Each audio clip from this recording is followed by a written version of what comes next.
What's up? It's your girl Eboni, and I'm out here with my boy Banner. Say hi, Banner. This way. Banner. Banner. I just got a call from a friend of mine because she is in love with a body butter that I've been making for her. She came to me one day and said that she needed something to help her fix her dry, scaly feet. It took me a few tries to get the recipe that she felt worked for her. But this one blend of butters and essential oils has worked wonders for her skin, and I've been making it for her for a few years now. This morning she called me and said, "Eb, girl, I'm running low on my stuff." And I said, "Say less." But why am I telling you this? Because I've got an idea. I want you to come make it with me. Let me show you how easy it is. Let's go, Banner.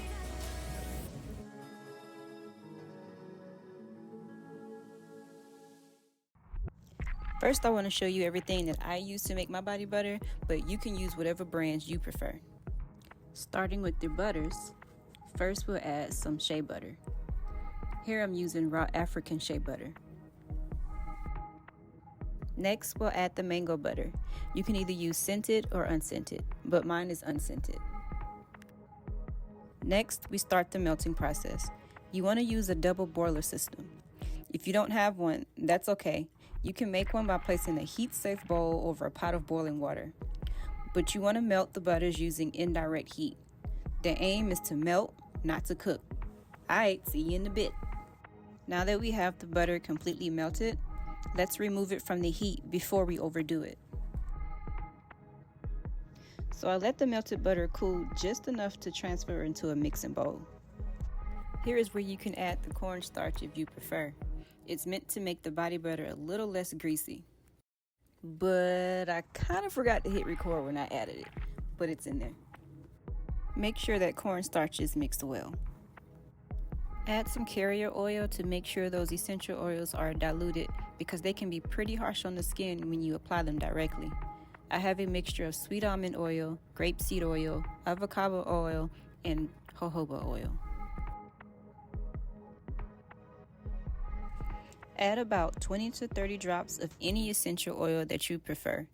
I'm using a mixture of rosemary, cypress, lavender, and vitamin E oil.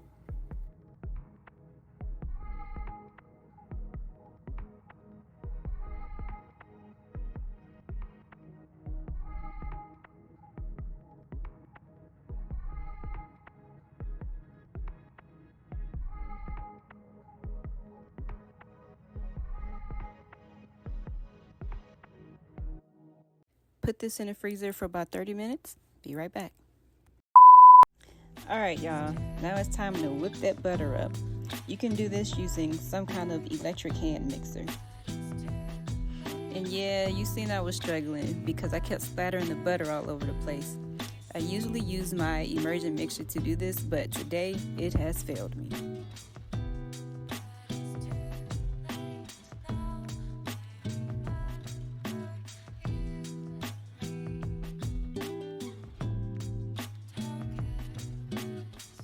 But anyway, here is where you can add the fragrance oil you like.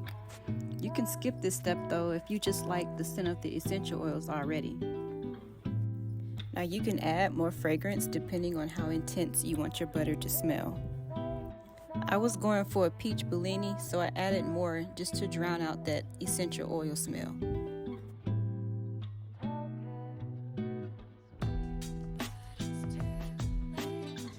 Continue to whip it up until it's nice and whippy.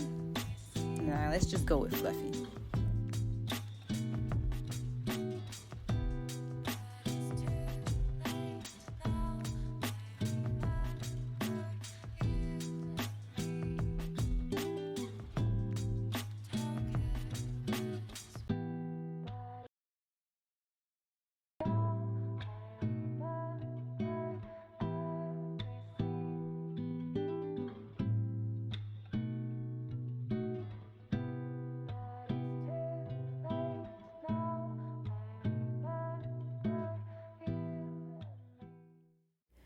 Okay, now we just transfer the whipped butter into one of those cake decorating bags with the little flower tip and pipe it into a container.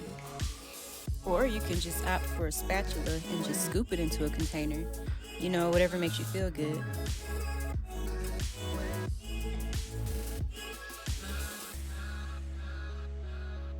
So there you go.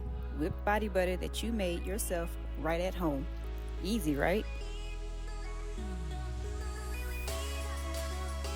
Well, I hope you enjoyed doing this DIY with me, and Banner would like to finish his walk. Hit that like, go ahead and subscribe, and we'll see you next time. Bye.